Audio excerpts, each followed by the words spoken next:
The way we work is we're collecting over 800 data points on every visitor that lands on a landing page. And from that data, we can tell specifically if they're trying to hide themselves. Give you an example. Somebody lands on a landing page.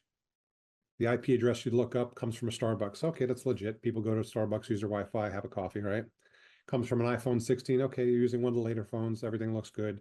Most people would say, hey, this is a good lead. Let's pass it through. It's in the same town as the lead being generated and all this good stuff. But then our software comes along and scans it and finds out that the iPhone didn't have a touchscreen. That's a problem, right? Every iPhone ever generated has a touchscreen. So what's going on? And that's our first sign that this potentially could be a spoofing attack. And then we look at a lot of other data because we don't have any single points of data that say, okay, this one point hit, so it must be fraud.